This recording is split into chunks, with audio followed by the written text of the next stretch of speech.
बिस्मिल्लाहिर्रहमानिर्रहीम अस्सलाम वालेकुम। बेटे अभी हम स्टार्ट कर रहे हैं लेसन नंबर 1 क्लास 5 की एक्सरसाइज। इससे प्रीवियस वीडियो में हमने लेसन की रीडिंग और ट्रांसलेशन कंप्लीट की थी। अभी इसका जो फर्स्ट क्वेश्चन एक्सरसाइज का उसमें ये कहा गया है कि इसमें ओरल कम्युनिकेशन पार्ट है, ये लर्निंग द साउंड्स, ठीक है, साइलेंट लेटर्स, इसके बारे में हमें बताया गया यहाँ पे। Read the given sentences and pronounce the words with silent letters, यानी साइलेंट लेटर्स के साथ हम कैसे वर्ड्स को पढ़ते हैं। रीड मी, ठीक है, ये जो पॉइंट है इसको पहले रीड करते हैं हम कि यहाँ पे क्या लिखा है। Silent letters are spelled in word but not pronounced. ये साइलेंट लेटर्स की डेफिनेशन है, ये भी आपने याद करनी है मेरा बेटा। और इसका मीनिंग क्या है, मतलब क्या है इसका उर्दू में, कि साइलेंट लेटर्स जो हैं वो स्पेल्ट होते हैं किसी भी वर्ड में, यानी स्पेल्ट का मतलब वो लिखे जाते हैं, स्पेलिंग में वो आते हैं, बट नॉट प्रोनाउंस्ड, लेकिन बोले नहीं जाते। ठीक है बेटे, या हम इसको सादा जुबान में, सादा लफ्ज़ों में ये कह सकते हैं कि जो साइलेंट लेटर्स होते हैं वो लिखे तो जाते हैं लेकिन बोले नहीं जाते। ठीक है, बोलने में नहीं आते, लिखने में आते हैं लेकिन बोलने में नहीं आते हैं। आप किसी भी तरह से ये बात को समझ सकते हैं। अब कुछ सेंटेंसेस हमें दिए गए हैं इस एग्जाम्पल को, इस डेफिनेशन को मज़ीद समझाने के लिए। Hamza and Ajlan are my school friends. अब स्कूल में जो एच है ये साइलेंट है, ठीक है। स्कूल ऐसे लगता है कि जैसे SCOOL, कूल होता है ना, जैसे cool, S school, COOL cool होता है ना, जब एस लगाएंगे तो स्कूल हो जाएगा। ये इसका मतलब एच की आवाज नहीं आ रही, लेकिन ये लिखने में आता है। ठीक है बेटे, इसलिए एच को साइलेंट कहते हैं हम। Please give me this knife. अब गिव में देख लें, ऐसा लगता है कि जैसे GIV गिव, लेकिन ई बोला नहीं जा रहा, गिव ही नहीं कहते हम इसको, ठीक है, गिव बोलते हैं। तो please give me this knife, knife में देखें के साइलेंट है तो कनाइफ नहीं बोला जाता इसको, वो रॉन्ग प्रोनाउंसिएशन होगी इसकी, तो ये नाइफ है, इसलिए के जो है यहाँ पे साइलेंट है। अब यहाँ पे देखिए नेक्स्ट, इसमें जो सेंटेंस हमें दिया गया है वो है राइट एन ऐसे अबाउट योर बेस्ट फ्रेंड। ये वर्ड आप डेली जो है वो पढ़ते होंगे, बोलते होंगे, लिखते होंगे कि राइट जो है वो RITE राइट जो है बोला जाता है, लेकिन इसको लिखने में W आता है पहले, जो कि साइलेंट है। ठीक है बेटे, the birds are flying high, ठीक है, HIG भी आता है इसमें, जो कि साइलेंट है। In the sky, turn the switch on, ठीक है, स्विच SWITCH होता है स्विच, जो कि इसमें T जो है साइलेंट है।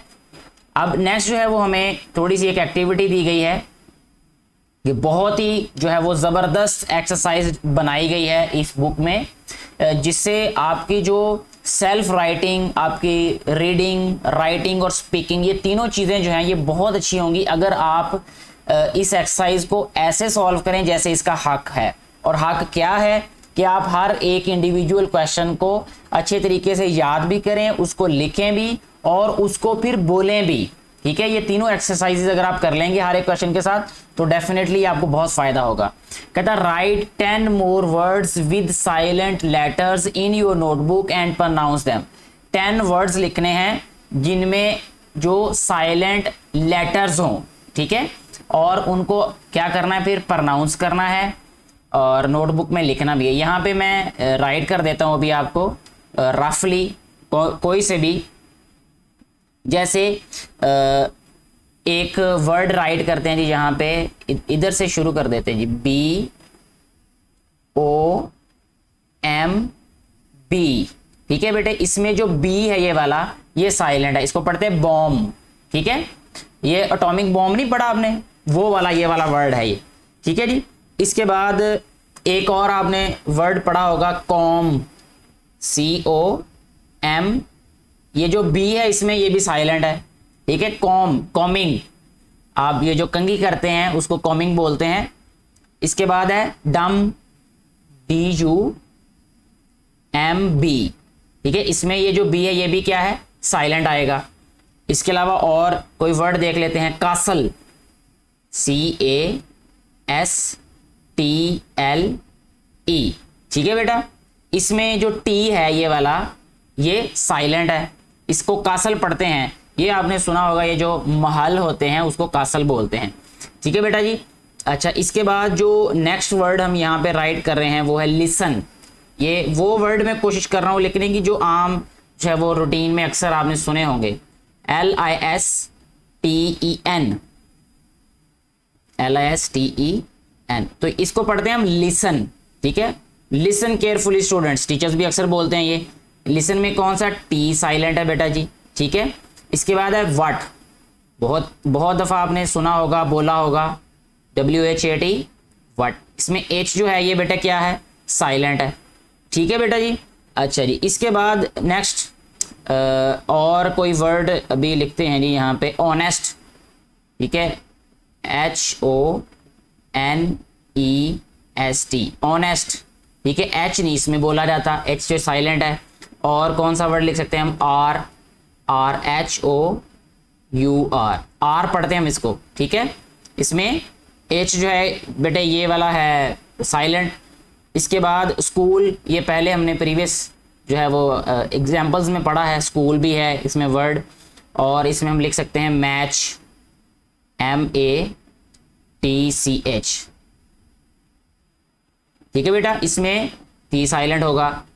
और इसके अलावा वर्ड राइट कर, ये 9 तो हो गया। मैं इसमें एक दो वर्ड और लिख के फिर हम नेक्स्ट क्वेश्चन की तरफ चलते हैं। रैप, रैप आपने डेली बेसिस पे सुना होगा, रैपर, ठीक है। लुपेटना, लुपेटना होता है जिसमें W बेटा साइलेंट है। इसके अलावा नेक्स्ट है जी और टू लिख देते हैं, ये देख, ये वाला नर्सरी क्लास में आपने पढ़ा होगा टू, इसमें W जो है बेटे ये साइलेंट होगा। बस इतनी एग्जांपल्स काफ़ी, उन्होंने 10 कही थी, मैंने यहाँ पे 11 राइट कर दी जी बेटा जी। नेक्स्ट क्वेश्चन नंबर 2 है लर्निंग टू स्पीक। अब यहाँ बोलने की थोड़ी सी प्रैक्टिस आपको करवाई गई है। सबसे पहले तो आपने ये डायलॉग जो है इसको पढ़ना है अच्छे तरीके से और इसकी प्रैक्टिस भी करनी है। Read and practice the given dialogue. Dialogue सबसे पहले आपको पता होना चाहिए, what is a dialogue. Dialogue किसे कहते हैं, दो लोगों के दरमियान, दो इंसानों के दरमियान में होने वाली जो गुफ्तगू होती है ना, उसको डायलॉग बोलते हैं। यानी एक बात कर रहा हो, दूसरा सुन रहा हो, दूसरा बोल रहा हो, पहला सुन रहा हो, इस तरह दो लोगों के दरमियान होने वाली बात को डायलॉग बोलते हैं, ठीक है बेटा जी।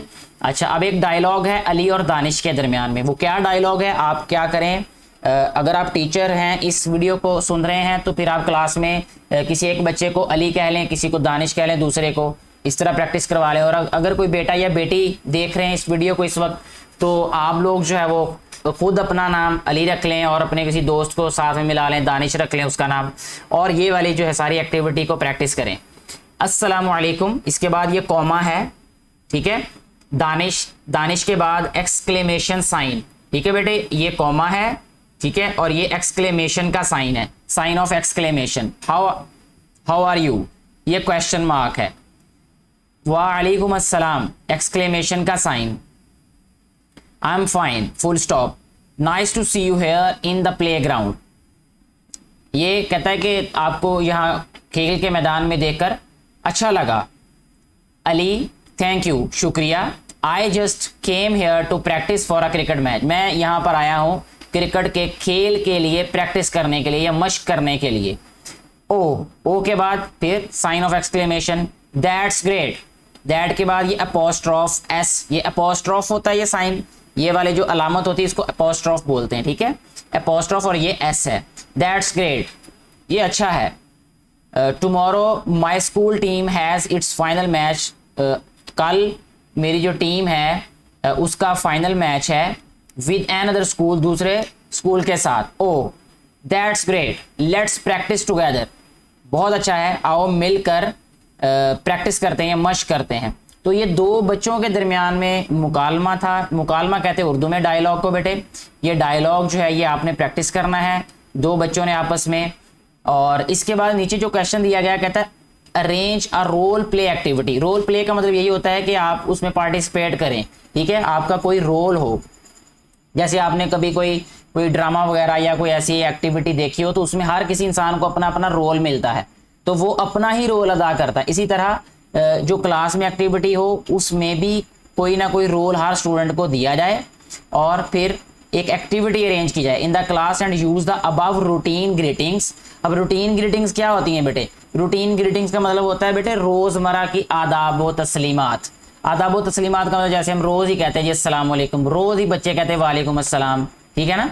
तो इस तरह के जो सेंटेंसेस होते हैं ना, उनको क्या कहते हैं, रोज़मर्रा के जो आदाब व तस्लीमात, ये रूटीन ग्रीटिंग, यानी रोज़मर्रा की ज़िंदगी में इस्तेमाल होने वाले जो सलाम व तस्लीमात या सलाम दुआ वाली बातें जो होती हैं उनको हम रूटीन ग्रीटिंग्स कहते हैं। अच्छा जी, इसके बाद है जी एंड सोशल कर्टसीज़। सोशल कर्टसीज़ का मतलब वैसे तो समाजी बशुक्रिया होता है या कुछ ऐसी बातें जो समाजी तौर पर अहम हो, ठीक है, या समाजी तौर पर रहन सहन के लिहाज से बड़ी अहम हो या वो फ़ायदेमंद हो, अच्छी हो। इन योर डायलॉग्स, अपने डायलॉग में, यानी जो क्लासरूम में डायलॉग कंडक्ट करना है टीचर ने, तो उसमें ये बातों का ध्यान रखना है कि उसमें बच्चे ये रूटीन ग्रीटिंग्स को भी यूज़ करें, सोशल कर्टसीज़ को भी यूज़ करें। और उसके अलावा यहाँ लिखा हुआ है जी social courtesy in your dialogues, ये जो भी डायलॉग है उनमें ये चीज़ें दोनों जो है वो यूज़ की जाएं, इनका भी रोल हो। अभी वो आपके टीचर कोई भी टॉपिक दे सकते हैं तो उसके लिहाज से आपको प्रैक्टिस करवाई जा सकती है या आपको थोड़ा सा बताया जा सकता है मौके की मुनासिबत से। बहुत सारे टॉपिक्स हो सकते हैं, लेकिन मेरा मशवरा ये है कि इस लेसन से रिलेटेड जो है वो एक टॉपिक डिसाइड किया जाए। जैसे ये पेशेंस से रिलेटेड है ये वाला लेसन, तो पेशेंस पे जो है वो एक एक्टिविटी अरेंज करवाई जा सकती है, या रसूलुल्लाह सल्लल्लाहु अलैहि वसल्लम एज अ रोल मॉडल, इस टॉपिक पे एक एक्टिविटी अरेंज करवाई जा सकती है। और बेशुमार किस्म की एक्टिविटीज़, कोई भी रैंडम टॉपिक लेके उस पर भी एक्टिविटी जो है वो ये अरेंज की जा सकती है। तो ये डिपेंड करता है कि टीचर जो है वो कौन सी एक्टिविटी प्लान करते हैं। जी बेटे, नेक्स्ट क्वेश्चन की तरफ चलते हैं। अभी नेक्स्ट क्वेश्चन है यहाँ पे, कहता है रीडिंग कंप्रीहेंशन, या इसमें क्या लिखा है, how did the people of Taif treat रसूलुल्लाह सल्लल्लाहु अलैहि वसल्लम। ये क्वेश्चन है, इसका आंसर क्या होगा कि जो ताइफ के लोग थे उन्होंने रसूलुल्लाह सल्लल्लाहु अलैहि वसल्लम को कैसे ट्रीट किया, यानी उनके साथ कैसे सलूक किया। तो ये अभी मैं आपको इसका आंसर शो कर देता हूँ। लेसन में से ही बेहतर ये है कि आप इसका आंसर ढूंढें। यहाँ पे देखें, ये मैंने इसको हाईलाइट किया हुआ है इसके आंसर को, वो ये बेटा जी नेक्स्ट पेज पे है ये वाला जी। दे रिजेक्टेड हिज मैसेज, यानी they rejected the message of हजरत मोहम्मद सल्लल्लाहु अलैहि वसल्लम एंड मोक्ड हिम, ठीक है, यानी उनका मजाक उड़ाया और उनके पैगाम को रद्द कर दिया। One day a mob pelted him, एक दिन जो है वो एक जो ग्रोह था या एक जो भीड़ थी उसने क्या किया, पेबल्स या पथराव किया आप सल्लल्लाहु अलैहि वसल्लम पर और उनको जख्मी कर दिया। यानी ये उनका सुलूक था, ठीक है, जिसके बारे में हमसे क्वेश्चन किया गया था, तो हमने ये वाला आंसर इसका राइट कर देना है इसमें। नेक्स्ट हमसे बच्चे पूछा गया है जी क्वेश्चन नंबर 2 में कि वाई वाज रसूलुल्लाह सल्लल्लाहु अलैहि वसल्लम called Al Sadiq and Al अमीन, क्यों कहलाए जाते थे अल सादिक और अल अमीन। देखें, हजरत मोहम्मद सल्लल्लाहु अलैहि वसल्लम was called Sadiq and Al Amin for his honest nature, अपनी जो है वो ऑनेस्ट नेचर की वजह से, फितरत की वजह से वो अल सादिक और अल अमीन कहलाए जाते थे। तो ये वाली लाइन जो है इस क्वेश्चन का आंसर होगा, ठीक है बेटे। इसके बाद जो नेक्स्ट क्वेश्चन हमसे पूछा गया है वो ये है कि हाउ डिड रसूलुल्लाह सल्लल्लाहु अलैहि वसल्लम ट्रीट हिज ओपोनेंट्स, या जो एनिमीज या ओपोनेंट्स, एक ही ये जो है वो वर्ड का मीनिंग मतलब वर्ड हो सकता है, इसको हम ओपोनेंट भी कह सकते हैं और इसमें एनिमीज भी हम लिख सकते हैं।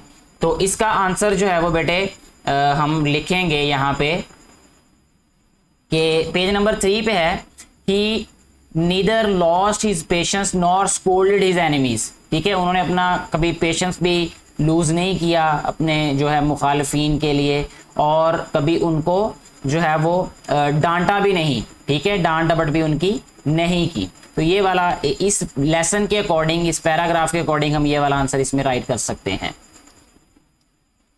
जी बेटे। इसके बाद नेक्स्ट क्वेश्चन है हमारे पास कि read the given sentences and notice the use of digraph, trigraph and silent letters, ठीक है। साइलेंट लेटर के बारे में तो हम प्रीवियस पेज पे भी पढ़ चुके हैं, ठीक है। बाकी जो डाइग्राफ और ट्राइग्राफ है इसके बारे में यहाँ पे हमें बताया है रीड मी वाले पोर्शन में। तो ये यहाँ पे रीड मी वाला पोर्शन है, यहाँ पे दिखाया गया, ये जहाँ पे मैं टिक कर रहा हूँ अभी। अ digraph is a sound, digraph क्या होता है, एक साउंड, एक आवाज होती है, made by the combination of 2 letters, यानी जो कि 2 लेटर्स से मिलकर आवाज बनती है, ठीक है। यानी 2 हरूफ जो हैं अगर एक आवाज दें तो उसको डाईग्राफ कहते हैं। इसी तरह अ ट्राईग्राफ, डाई का मतलब वैसे बेटे 2 होता है, ठीक है। ये असल में केमिस्ट्री में आप लोग पढ़ेंगे ये, बल्कि अभी तो आप लोग काफ़ी पीछे हैं, 5 क्लास काफ़ी छोटी क्लास है। ये साइंस में ये वाला वर्ड यूज़ होता है, डाई, ट्राई, टेट्रा, पेंटा, ये वाले वर्ड्स जो हैं आपको मैं इसलिए बता रहा हूँ ताकि आपके लाशऊर में ये बातें बैठ जाएं, और जब कभी ज़िंदगी में आप लोग ये वर्ड्स सुनेंगे तो आपको दोबारा ये याद आ सकता है कि भाई ये वर्ड्स तो आपने सुने हुए हैं या पढ़े हुए हैं। अच्छा बेटे, डाईग्राफ, डाई का मतलब होता है 2, तो इसका मतलब अगर 2 लेटर्स आपस में मिल के एक आवाज़ बनाएं तो वो डाईग्राफ होगा। इसी तरह ट्राई का मतलब होता है 3, जैसे ट्राईसिकल आपने सुना होगा, 3 पहियों वाली साइकिल को ट्राईसिकल कहते हैं। इसी तरह ये ट्राईग्राफ भी उसी से हम डिडक्ट कर सकते हैं कि ट्राईग्राफ का मतलब 3 हरूफ से मिलकर अगर एक आवाज़ हो। A trigraph is a sound made by the combination of 3 letters, वही वाली बात लिखी हुई है, ठीक है। याद रखने का मैं तरीका आपको बता रहा हूँ कि आप इनको कैसे याद रख सकते हैं। ट्राईसिकल से ट्राईग्राफ, ठीक है ना। ट्राई का मतलब 3, तो 3 लेटर से मिलकर अगर एक आवाज़ बने तो उसको ट्राईग्राफ बोलेंगे हम, ठीक है बेटा जी। अब यहाँ पे देख लेते हैं, इसकी थोड़ी सी एग्जांपल्स दी हुई हैं। डाईग्राफ की एग्जांपल्स हैं, the farmer is cutting wheat, ठीक है, WH एक आवाज बना रहा है, ठीक है। द चिल्ड्रन, चिल्ड्रन में CH एक आवाज दे रहा है, मैं children are playing in the park. Brush your teeth daily, ठीक है ना, इसमें SH ब्रश, टीथ, ठीक है, एक आवाज आ रही है इसकी। ट्राईग्राफ में देखें, the boys are playing the match, match, ठीक है, तो TCH की एक आवाज है। Do not fight, fight, GH IGH जो है वो एक आवाज दे रहा है इसमें, with each other. I am going to apply for a scholarship, ये एक आवाज है, तीनों लेटर की स्कॉलरशिप में एक आवाज है। साइलेंट लेटर्स, ये ऑलरेडी हम प्रीवियस पेज पे भी पढ़ चुके हैं, ये मजीद उसकी प्रैक्टिस एक दफा फिर यहाँ पे उन्होंने दी हुई है। Sana is climbing, climbing, climbing नहीं पढ़ना इसको मेरा बेटा, ठीक है, बी साइलेंट है। Sana is climbing the mountain, he wrapped the, ये रैप देख लें, वर्ड मैंने आपको उस वक्त बताया था जब वो साइलेंट लेटर्स की बात हो रही, तो रैप का मतलब लपेटना, तो वहां से अगर आपको वर्ड याद है अभी तो ये देख लें, नेक्स्ट पेज पे भी यही वाला वर्ड आ गया। He wrapped the wrist watch, wrist कहते हैं कलाई को, जो कलाई पे घड़ी बांधते हैं उसकी बात हो रही। He wrapped the wrist watch.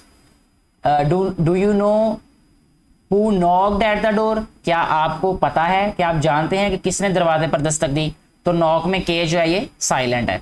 अब नेक्स्ट एक एक्टिविटी दी है, read the given text, circle the digraph in red, trigraphs in green and silent letters in blue, sorry. तो आपने ये एक्टिविटी खुद जो है वो परफॉर्म करनी है, सॉल्व करनी है। अगर आपको कोई इशू होगा तो आप कमेंट बॉक्स में राइट कीजिएगा, आपको कमेंट में या तो मैं इसका आंसर दूंगा अब, या नेक्स्ट फिर कोई अलग सी वीडियो बना के उसमें इसका आंसर दिया जाएगा, ठीक है। ये आपके लिए थोड़ा सा एक होमवर्क कह लें या एक एक्टिविटी के तौर पे आपकी प्रैक्टिस हो जाएगी। इससे कुछ वक्त जो है मैं आपके लिए भी छोड़ूंगा इस एक्सरसाइज में, एक्सप्लेन मैं कर दूंगा चीज़ों को। अगर फिर भी नहीं सॉल्व होगी तो आप कमेंट बॉक्स में राइट करें, I will do for you इंशाल्लाह next time. Read the given paragraph and notice the use of topic, sentence and supporting details. बस ये सिर्फ नोट करने का कहा गया आपको, यानी समझने की के लिए प्रैक्टिस दी गई है कि कैसे जो है वो टॉपिक सेंटेंस चूज़ किया जाता है और कैसे सपोर्टिंग सेंटेंस जो है वो उसके लिए यूज़ किए जाते हैं और कैसे हम लोग उनको राइट कर सकते हैं, ठीक है। टॉपिक सेंटेंस सबसे पहले ये ब्लू में राइट किया हुआ है, Ayesha is a good friend of Azlan who helped him in his difficult time.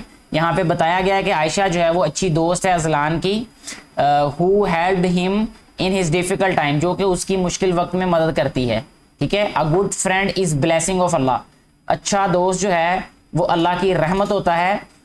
इसके बाद अब ये देखिए सपोर्टिंग सेंटेंस है, यानी सपोर्टिंग मटेरियल इसके लिए दिया गया नेक्स्ट, यानी जो कि इन लाइंस को सपोर्ट कर रहा है, एक्सप्लेन कर रहा है, ठीक है। A good friend is one, एक अच्छा दोस्त वो होता है वो स्टेज बाय योर साइड, जो कि आपके साथ रहता है एट ऑल टाइम्स, सारे वक्त। लाइक आयशा, आयशा की तरह। हर friendship is like a precious jewel, उसकी दोस्ती ऐसे होती है जैसे कि कीमती जेवल हो, यानी जेवल कहते हैं बेटे जेवर को या नगीने को, कीमती नगीने की तरह। फॉर अजलान, अजलान के लिए। We should value our friends, हमें अपने दोस्तों की कदर करनी चाहिए। And take care of them, और उनकी उनकी हिफाजत करनी चाहिए, उनका ख्याल रखना चाहिए। टेक केयर मतलब ख्याल करना चाहिए उनका। तो ये इस पैराग्राफ में हमें बताया गया है। अच्छा, इसके बाद बेटा नेक्स्ट पेज पे ये हमें बताया गया है कि read the main idea of the paragraph given on the previous page. उसका मेन आइडिया जो उसको रीड करें, वो मेन आइडिया भी यहाँ दे दिया गया है कि अ good friend is the one who helps us in time of need.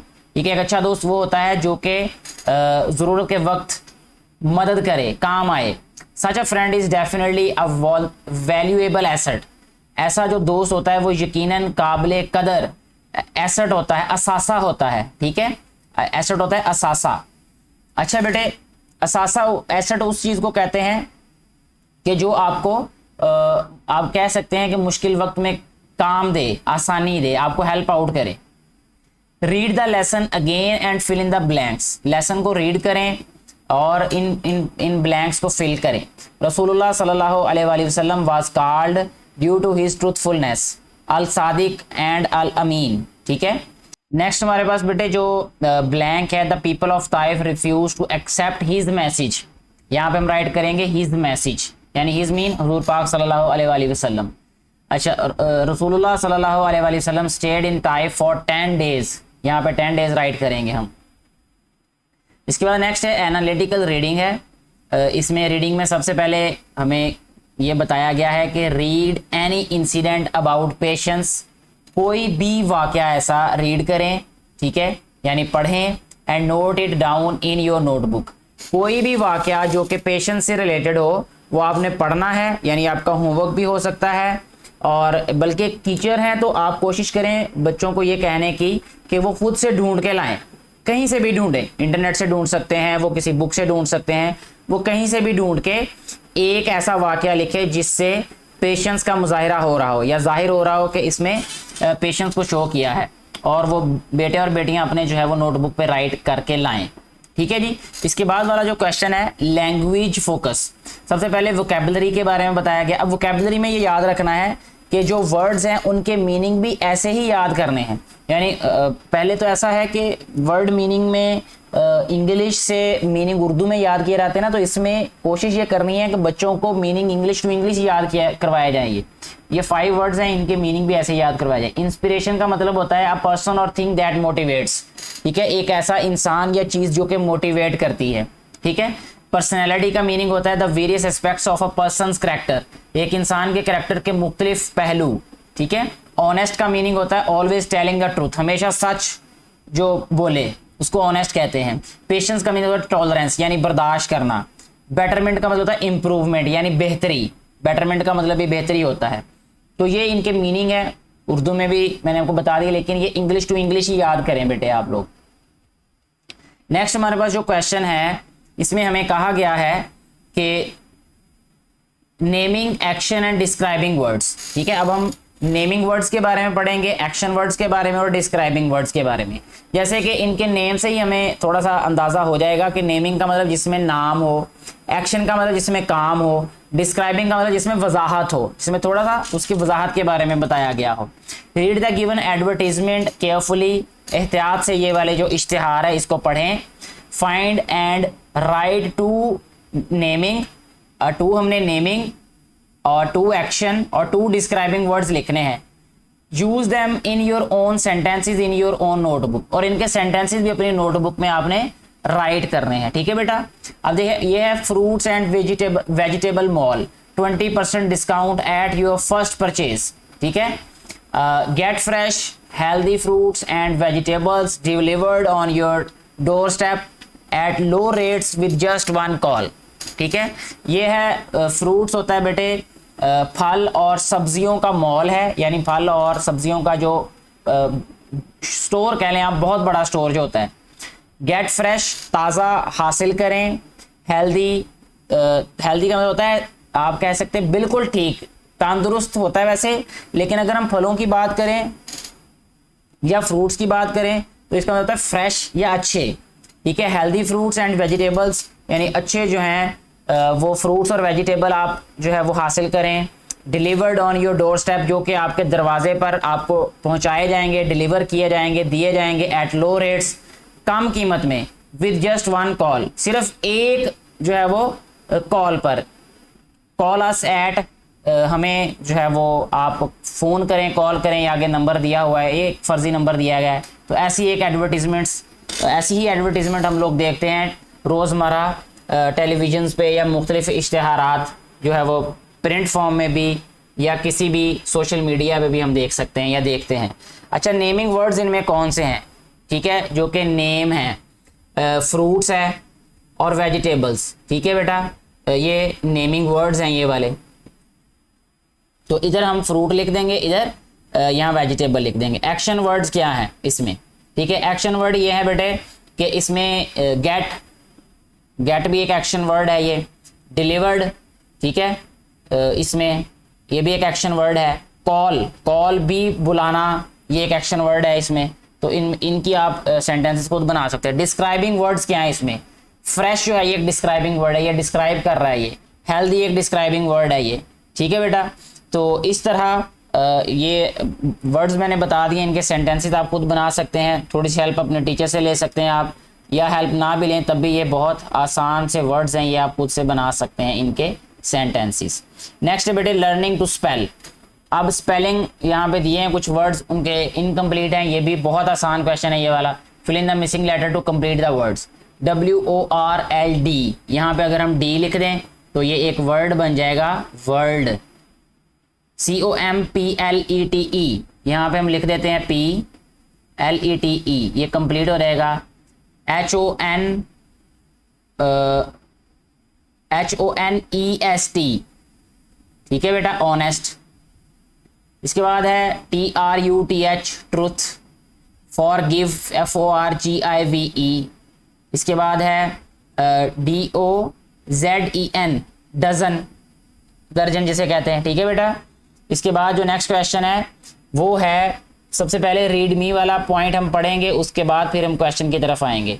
Common nouns, ये आपने प्रीवियस छोटी क्लासेस में पढ़ा होगा, कॉमन नाउन और प्रॉपर नाउन, यही वाले दोबारा प्रैक्टिस दी गई यहाँ पे। Common nouns are names of class of people, places, animals और things. For example boy, school, pencil, ETC। ठीक है, ये कॉमन नाउन की डेफिनेशन है, ये मैं इसको एक्सप्लेन नहीं करूंगा, ये बहुत ईजी है ये। Proper nouns are names of a particular person, किसी खास शख्स, जगह, किसी जानवर का नाम होगा तो वो प्रॉपर नाउन होगा। They always start with a capital letter, और ये हमेशा कैपिटल लेटर से स्टार्ट किए जाते हैं। फॉर एग्जाम्पल अजलान है, फैसल मस्जिद है, द हॉली कुरान है, ये सारे के सारे प्रॉपर नाउन्स हैं। कहता read the given sentences and notice the use of common and proper nouns. My grandmother lives in a village. Grandmother जो है ये बेटा यहाँ पे कॉमन नाउन है, विलेज भी एक कॉमन नाउन है। ठीक है, आई मेड अ केक, ये एक कॉमन नाउन है, मदर भी कॉमन नाउन है। ठीक है, क्योंकि यहाँ मेंशन नहीं किया गया इनका नेम। ठीक है, जैसे अभी नेक्स्ट जो है वो प्रॉपर नाउन की भी वो हमें एग्जांपल देंगे यहाँ। उससे पहले मजीद एग्जांपल दी हैं कॉमन नाउन की, वो ये है कि देयर इज अ मस्जिद नियर माई हाउस। अब हाउस जो है ये कॉमन नाउन है। ठीक है, she likes to play with a doll. Doll जो है ये क्या है बेटे, एक कॉमन नाउन है। There are beautiful mountains in my country, ये दोनों कॉमन नाउन है। प्रॉपर नाउन देखिए, अल्लामा इकबाल, फैसल मस्जिद, निदा, हॉली कुरान, मारखोर, मोहम्मद अली जिन्ना और पाकिस्तान, ये सारे के सारे प्रॉपर नाउन है। ठीक है, अब नेक्स्ट जो है वो कहता है कि underline the nouns in the given sentences and write whether they are common और प्रॉपर नाउन। पहले तो नाउन जो हैं उनको हमने अंडरलाइन करना है, और दूसरा ये है कि ये कॉमन है या प्रॉपर है वो बताना है। सबसे पहले सेंटेंस में देखें रावल लेक, यानी ये रावल लेक जो है ये एक प्रॉपर नाउन है। ठीक है बेटे, मखसूस जो है वो एक झील का नाम बता दिया गया है जो कि इसका नाम रावल लेक है, तो इसलिए ये एक प्रॉपर नाउन है।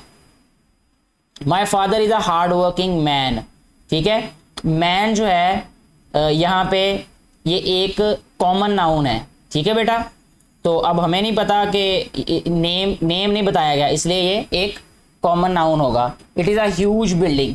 ठीक है, अब बिल्डिंग जो है ये एक कॉमन नाउन है। अब बिल्डिंग का नाम नहीं बताया गया। Islamabad is a beautiful city. Islamabad देखें बेटे, शहर का नाम बता दिया गया तो ये एक प्रॉपर नाउन है। ठीक है, K2 प्रॉपर नाउन है। इसी में अगर हम पाकिस्तान की बात करें तो ये भी एक प्रॉपर नाउन है। ठीक है, इस तरीके से हम ये एक्सरसाइज सॉल्व कर सकते हैं ये। इसके बाद बेटा नेक्स्ट जो क्वेश्चन है वो है countable, uncountable and collective nouns. सबसे पहले इसकी डेफिनेशन यहाँ पे राइट साइड पे हमें दी है। काउंटेबल नाउन्स वो नाउन होते हैं जिनको हम काउंट कर सकें, अनकाउंटेबल नाउन वो होते हैं जिनको हम काउंट ना कर सकें, ठीक है। जैसे रेन है, वेदर है, पेन है, ये अनकाउंटेबल है। कलेक्टिव नाउन क्या है? Are names for a group of people, things और फॉर अ कलेक्शन, ठीक है। ये किसी भी ग्रुप को शो करता है, ठीक है। अब जैसे ये एक पैराग्राफ दिया है, इसमें काउंटेबल, अनकाउंटेबल और कलेक्टिव नाउन्स को यहाँ पे हाईलाइट भी किया गया है। हीरा वेंट टू, सबसे पहले मैं जस्ट इसको शॉर्टली बताता हूँ कि शॉप्स जो हैं ये countable, fruits countable, vegetables countable noun, onions जो है ये countable noun, bunch of grapes, ठीक है, ये कलेक्टिव नाउन है। बंच ऑफ ग्रेप्स, ठीक है, ये क्या है बेटे? कलेक्टिव नाउन है ये। डजन ऑफ बनाना, डजन मतलब दर्जन है, दर्जन की बात की जा रही है, तो ये है हमारे पास काउंटेबल। इसके बाद स्टोरी बुक्स, स्टोरी बुक जो है ये भी हमारे पास क्या है? काउंटेबल है। बुक स्टोर भी काउंटेबल है। इसके बाद है बुके ऑफ फ्लावर्स, ये हमारे पास कलेक्टिव नाउन है। इसके बाद टी, टी जो है अनकाउंटेबल है। टी क्या है? अनकाउंटेबल बेटे हमारे पास है ये। चॉकलेट केक काउंटेबल है हमारे पास। कैफे, ठीक है, कैफे भी काउंटेबल है। It was a good experience, experience जो है ये अनकाउंटेबल है, ठीक है बेटा जी। इस तरह ये एक्सरसाइज हमें बताई गई थी जो हमने अभी प्रैक्टिस की है। नेक्स्ट जो है पेज पे हमें ये कहा गया है कि राइट 3 काउंटेबल और 3 uncountable and 3 collective nouns in your notebook, then use these nouns in your sentence. मैं आपको ये सिर्फ 3 बता देता हूं कि काउंटेबल, अनकाउंटेबल और कलेक्टिव नाउन्स कौन कौन से होंगे। काउंटेबल में बेटे आप सबसे पहले लिख सकते हैं एग्स, बनाना और एप्पल, ठीक है। बहुत सारे लिखे जा सकते हैं, बेशुमार लिखे जा सकते हैं इनमें, ठीक है। और अनकाउंटेबल में हम लिख सकते हैं milk, salt, sugar, T, Honey वगैरह, इस तरह, ठीक है। और इसके बाद कलेक्टिव नाउन्स में हम लिख सकते हैं बेटा आर्मी ऑफ सोल्जर लिख सकते हैं, क्लाउड ऑफ डस्ट लिख सकते हैं, बोल ऑफ राइस लिख सकते हैं, और इसके अलावा स्टैक ऑफ वुड लिख सकते हैं, और बहुत सारे लिखे जा सकते हैं। आर्मी ऑफ आंट्स लिख सकते हैं। तो ये कुछ एग्जांपल्स मैंने आपको बता दी, उन्होंने 3 कहा था, हो सकता है मैंने 3 तो बता ही दी होंगी अभी। नेक्स्ट है बेटा question, article a, an and an. A और एन आर्टिकल जो है इनका यूज, ठीक है, ये आपने छोटी क्लासेस में डेफिनेटली पढ़ा होगा। यहाँ पे आप समझ लें कि आपकी रिवीजन हो रही है अभी। यहाँ पे कहता है a is used before a noun starting with a consonant. Consonant क्या होता है? जो वोवल के अलावा सारे के सारे अल्फाबेट्स जो हैं उनको कॉन्सोनेंट्स कहते हैं, ठीक है। ए, ई, आई, ओ, यू के अलावा बाकी सारे कॉन्सोनेंट्स होते हैं। द आर्टिकल एन, ठीक है, जो आर्टिकल एन है वो यूज होता है before word starting with a vowel, यानी वोवल से स्टार्ट होने वाले वर्ड से पहले, ठीक है। ये बहुत ईजी एक एक्सरसाइज है। मैं इसको भी पैराग्राफ को नहीं पढ़ूंगा अभी। नेक्स्ट हम जस्ट एक्सरसाइज को टिक कर देंगे अभी। There is dash book, B जो है ये हमारे पास क्या है? ये कॉन्सोनेंट है, तो कॉन्सोनेंट से पहले ए आएगा, ठीक है। एग में ई जो है ये वोवल है, इसमें एन आ रहेगा, ठीक है बेटा। अब यहाँ पे एप्पल में ए वोवल है तो इसमें एन आ रहेगा। स्मॉल में एस जो है ये कॉन्सोनेंट है तो ए आ रहेगा। इसके बाद अम्ब्रेला में है बेटा यू, ये वोवल है तो क्या आएगा? एन। इस तरीके से हमारी ये वाली एक्सरसाइज जो है, यानी एक्सरसाइज मीन कि ये वाला जो पार्ट है ये भी सॉल्व हो चुका है बेटे। अच्छा, इसके बाद नेक्स्ट देखें, read the given sentences and notice the type of adjective. अब टाइप ऑफ एडजेक्टिव बताई गई हैं। सबसे पहले क्वालिटी, जिसमें किसी भी कैरेक्टरिस्टिक के बारे में बताया गया हो किसी नाउन के, ठीक है। कलर, जिसमें कलर के बारे में बताया गया हो। साइज मीन ये adjective of size, adjective of colour, adjective of quality, adjective of origin, इसमें ओरिजिन का बताया गया हो, जैसे पाकिस्तानी गर्ल, ठीक है, और सऊदी बॉय, या कुछ भी किसी भी जगह से जिसका ताल्लुक हो, यानी ओरिजिन का जिससे पता चल रहा हो, जिससे साइज का पता चल रहा हो, वो एडजेक्टिव ऑफ साइज होता है। और इसके बाद एडजेक्टिव ऑफ शेप में हमें ये डिस्क्राइब किया जाता है कि उसकी शेप कैसी है, ठीक है, जैसे राउंड है, स्क्वायर है, ट्रायंगुलर है, और इस तरह कोई भी ओवल शेप है, तो ये जो है सारे एडजेक्टिव ऑफ शेप होंगे। क्वांटिटी या नंबर, जिसमें क्वांटिटी बताई गई हो, ठीक है, कि हाउ मैनी, हाउ मच, तो इस तरह की जो है वो क्वेश्चंस के आंसर हमें मिल रहे हो जिसमें there were many trees in the park, तो ये हमें एडजेक्टिव ऑफ क्वांटिटी हम उसको कहेंगे फिर। ठीक है बेटा, ये भी बहुत इजी क्वेश्चन है, लेकिन इसमें एक थोड़ी सी एक्टिविटी दी गई है यहाँ पे, कहता है कि ये put the following adjectives in the correct box, correct box में बताना है, लिखना है। मैं लिखूंगा नहीं, जस्ट आपको बता देता हूँ कि ये इंटेलिजेंट जो है ये क्या है बेटा, ये क्वालिटी है, ये इंटेलिजेंट होना एक क्वालिटी होती है ये किसी भी इंसान की। लार्ज होता है ये साइज है ये, ठीक है, ये एडजेक्टिव ऑफ साइज है large. Black adjective of colour है। फ्यू, फ्यू क्या है, क्वांटिटी, एडजेक्टिव ऑफ क्वांटिटी आएगा। Round adjective of size, sorry shape है, सॉरी एडजेक्टिव ऑफ शेप है round. American origin, Chinese origin, Oval shape. One, one क्या quantity है। Short, short क्या है भला, लॉन्ग और शॉर्ट ये बताता है किसी भी चीज़ के साइज को, ये एडजेक्टिव ऑफ साइज है ये, लॉन्ग और शॉर्ट ये वाला। ट्रुथफुल, ट्रुथफुल क्वालिटी है बेटा। Yellow colour, adjective of colour है। इस तरीके से ये वाला जी क्वेश्चन हमारा कंप्लीट हो जाता है अभी। इसके बाद कहता है रीड मी, रीड मी में कहता है जी multi syllable, words have more than one syllable, ठीक है, ये सिलेबल जिसे हम कह सकते हैं कि आवाज़, हिजे भी कह सकते हैं हम इसको उर्दू में, ठीक है। इसमें एक से ज़्यादा इनके सिलेबल्स होते हैं, जैसे यहाँ पे देखें मॉडल, मॉड एल, इसमें 2 सिलेबल्स हैं ये, ठीक है बेटा। टॉलरेंस, TOLERANCE, इसके 3 सिलेबल्स हैं। पर्सनैलिटी, पर्सनैलिटी, इसमें 5 सिलेबल्स हैं। फॉरगिवनेस, 3 सिलेबल्स हैं इसमें। ब्यूटीफुल, ब्यूटीफुल, इस तरह से इसके 3 सिलेबल्स हैं। अब नेक्स्ट कहता है कि divide, divide the given words into their syllables and also right the numbers of syllables in your notebook. एक तो इनको हमने सिलेबल्स में चेंज करना है और दूसरा नोटबुक में राइट करना है कि इनके कितने सिलेबल्स हैं। तो मैं दोनों काम अभी कर देता हूँ, ठीक है।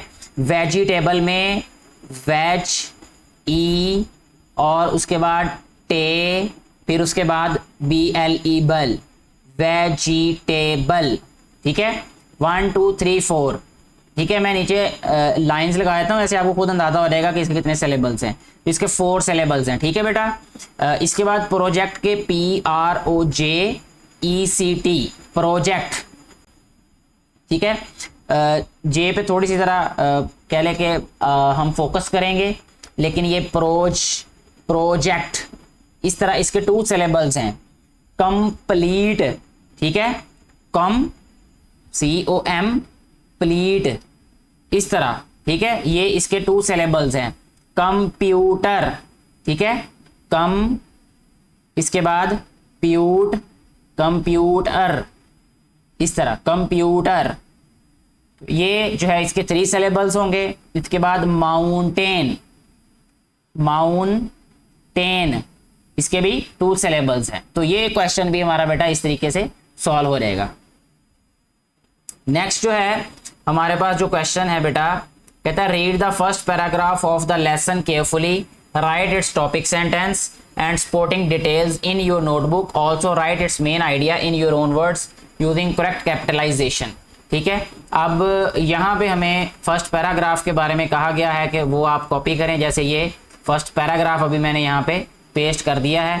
तो इसमें से आपने टॉपिक चूज करना है। अब हर बच्चे का नज़रिया अपना होगा इसको देखने का, ज़रूरी नहीं है कि एक बच्चा जो है वो जो भी टॉपिक डिसाइड करे तो दूसरे के नज़र में वही वाला होना चाहिए। इसमें इंस्पिरेशन के बारे में बात की गई है और दूसरा रोल मॉडल की बात की गई है, हज़रत मोहम्मद सल्लल्लाहु अलैहि वसल्लम एज रोल मॉडल, ये भी इसमें से हम इसका जो कह लें कि मेन पॉइंट ले सकते हैं इसमें से। बाकी मज़ीद इसके बारे में एक्सप्लेन किया जा सकता है, वो हम पहले एक क्वेश्चन में ये बात कर चुके हैं कि आप उसको कैसे राइट कर सकते हैं, ठीक है। मज़ीद अगर फिर भी किसी तरह की आपको हेल्प चाहिए हो तो आप मुझे बता सकते हैं, वो नेक्स्ट वीडियो या नीचे कमेंट बॉक्स इसीलिए होता है कि उसमें आप लोगों को आंसर भी दिया जा सके और आप लोगों को सेटिस्फाई करने की कोशिश भी की जा सके, ठीक है बेटा। तो ये वाला पैराग्राफ में से चूज़ करना कोई इतना मुश्किल बात नहीं है। लास्ट पे हमें जो क्वेश्चन नंबर जो इस एक्सरसाइज का, इस लेसन का लास्ट क्वेश्चन है वो क्रिएटिव राइटिंग के बारे में। कहता है write in your notebook some good qualities which you can show in your classroom. कुछ क्वालिटीज आपने लिखनी है जो कि आप अपने क्लासरूम में शो कर सकें। ठीक है जी, बहुत सारी क्वालिटीज ऐसी हो सकती है जो क्लासरूम में शो की जा सकती हैं। Also right how they would help you in becoming a better person, और आपको वो कैसे हेल्प आउट करेंगी एक अच्छा इंसान बनने में। Use correct punctuation and spelling, correct punctuation और स्पेलिंग का आपने यूज करना है। तो यहाँ पे 4 क्वालिटीज के लिए जगह बनाई हुई है यहाँ पे इस क्वेश्चन में, तो आप भी 4 क्वालिटीज ही लिखेंगे। मैं इनका जो आपको हेडिंग्स दे देता हूँ, मेन पॉइंट्स देता हूँ, आप कैसे लिख सकते हैं। सबसे पहले डिसिप्लिन के बारे में लिख सकते हैं कि डिसिप्लिन क्लासरूम में जो है ये आप डेफिनेटली कि क्लासरूम में शो करना पड़ता है, या आप लोग क्लासरूम में डिसिप्लिन शो करते हैं, तो इससे जो है ये आपकी पर्सनैलिटी को ऐसे डेवलप करता है कि आपकी आने वाली ज़िंदगी में भी डिसिप्लिन आ जाता है। ठीक है, इंसान को एक डिसिप्लिन का आदी बना देती है वो चीज़, वो रूटीन जो क्लासरूम में आप लोग डेली परफॉर्म करते हैं डिसिप्लिन। ठीक है बेटा। इसके बाद सेकंड नंबर पे जो पॉइंट है उसको आप लिख सकते हैं आस्किंग रेलिवेंट क्वेश्चंस, यानी आस्किंग क्वेश्चन, आप टीचर से एक रेलिवेंट क्वेश्चन पूछते हैं। देखिए ये रेलिवेंट का जो वर्ड है ना, ये जानबूझ के यहाँ पे मैं बोल रहा हूँ कि क्वेश्चन तो बेतुके भी पूछे जा सकते हैं, ठीक है ना, जिनका कोई मतलब ही ना हो, यानी आप इररेलेवेंट क्वेश्चन भी पूछ सकते हैं। लेकिन क्लासरूम एक ऐसा इन्वायरमेंट होता है जहां पे एक टॉपिक से रिलेटेड यानी रेलिवेंट क्वेश्चन पूछने का एक जो है वो आपको थोड़ा सा इनकरेज किया जाता है, या आपको एक इन्वायरमेंट प्रोवाइड किया जाता है, या आप उसमें सीखते हैं उस इन्वायरमेंट में कि कैसे रेलिवेंट क्वेश्चनिंग की जाती है। ठीक है, ये चीज़ भी जिंदगी में बहुत प्रैक्टिकल लाइफ में अहम होती है कि आपको कोई इशू है तो आप उस इशू से रिलेटेड यानी रेलिवेंट ही जो है वो क्वेश्चनिंग करेंगे। ठीक है, अगर इररिलेवेंट आप क्वेश्चनिंग करेंगे तो उससे फायदा कोई नहीं होगा, वक्त ज़ाया होगा, तो इससे वक्त का ज़िया भी बचता है। इसके बाद है सेंस ऑफ रिस्पेक्ट। ठीक है, डेफिनेटली क्लास में सारे बच्चों की रिस्पेक्ट एक जैसी होती है, और ये टीचर भी आपको ये शो कर रहे होते हैं, और डेफिनेटली आप भी एक दूसरे से यही सीखते हैं कि रिस्पेक्ट जो है वो कैसे एक दूसरे की जाती है, ऊंच नीच को नज़रअंदाज किए बगैर कि कोई जो है वो अमीर है या गरीब है, कोई कैसा है कैसा नहीं है, सभी जो है वो इक्वल होते हैं क्लास में। रिस्पॉन्सिबिलिटी, सेंस ऑफ रिस्पॉन्सिबिलिटी, ये बहुत अहम है ये कि इसमें जो है वो क्लासरूम में आप सेंस ऑफ रिस्पॉन्सिबिलिटी सीखते हैं और शो भी करते हैं कि हर एक बच्चे की अपनी अपनी रिस्पॉन्सिबिलिटी होती है कि उसने अपना अपना होमवर्क करना होता है, अपना अपना काम जो है वो लिखना होता है और उसने सुनाना होता है। तो इससे प्रैक्टिकल लाइफ के लिए भी आप लोग जो प्रिपेयर हो रहे होते हैं बेटे और बेटियां, कि उस जिंदगी में भी आप लोगों ने रिस्पॉन्सिबिलिटी लेनी होती है। ठीक है, हर एक इंसान ने अपनी अपनी रिस्पॉन्सिबिलिटी लेके अपना अपना रोल प्ले करना होता है प्रैक्टिकल लाइफ में, जिससे जो है वो इंसान भी ग्रो करता है, प्रोग्रेस करता है, और उससे रिलेटेड लोग भी प्रोग्रेस करते हैं, और फिर डेफिनेटली एक मुआशरा भी फिर वैसे ही ग्रो करता है, अगर ये वाली खूबी उस इंसान में, उस बेटे और बेटी में पैदा हुई हो तो। इसके बाद बेटे एक और मैं डेफिनेटली एक एक्स्ट्रा बात आपको बताना चाह रहा हूँ यहाँ पे कि हार्ड वर्क बहुत इंपॉर्टेंट है ये, कि क्लासरूम में जो है वो एक ऐसा इन्वायरमेंट होता है जो कि आपको हार्ड वर्क का आदी बनाता है। Not only work, I am saying hard work. Hard work में थोड़ा सा इंसान को जो है वो अपने आप की लिमिट्स को पुश करना पड़ता है, और टीचर भी डेफिनेटली स्टेप बाय स्टेप जो है वो बेटे और बेटियों की लिमिट्स को पुश कर रहा होता है या कर रही होती है, ताकि उनमें काबिलियत मज़ीद बढ़े। और मैं रिक्वेस्ट भी करता हूं कि अगर टीचर्स इस वीडियो को देख रहे हैं और यहाँ तक पहुँचे हैं तो आप बेटे और बेटियों की लिमिट्स को हमेशा पुश करें। अगर आपको लगता है कि एक बेटा जो है वो 80% मार्क्स जो है वो अचीव करता है, तो आप उसको और उसकी लिमिट को पुश करें कि भाई वो 85 पे आए, 90 पे आए तो 95 पे आए ना, मतलब पेपर भी इस तरीके से बनाएं, क्वेश्चनिंग भी ऐसी करें कि उसको थोड़ा सा पता चले कि भाई मैं अभी थोड़ा सा पीछे हूँ, मैं और इससे आगे बढ़ूँ और इससे आगे बढ़ूँ। ये डेफिनेटली तभी होगा जब उस्ताद एक ऐसा इन्वायरमेंट क्रिएट करेगा या करेगी कि वो बच्चे को खुद फील हो कि मुझे अभी और काम करना है, मुझे अभी और मेहनत करनी है। तो इसी को लिमिट को पुश करना कहते हैं। आप इनकरेजमेंट के थ्रू भी कर सकते हैं, और टारगेट्स भी बना सकते हैं बेटे और बेटियों के लिए। थोड़ा सा टफ टारगेट दें उनको, ताकि वो उसकी अचीव करने के पीछे जो है वो अपनी लिमिट्स को पुश करें। तो इसके साथ ही मेरा बेटा ये जो लेसन नंबर 1 है ये कंप्लीटली सॉल्व हो जाता है, कंप्लीट हो जाता है। आपको इस लेसन से रिलेटेड कोई भी क्वेश्चन पूछना हो तो आप कमेंट बॉक्स में पूछ सकते हैं। आपको वीडियो अच्छी लगी हो तो ज़्यादा से ज़्यादा बेटे और बेटियों के साथ ये शेयर करें ताकि उनको भी इससे फ़ायदा हो सके। Thank you very much.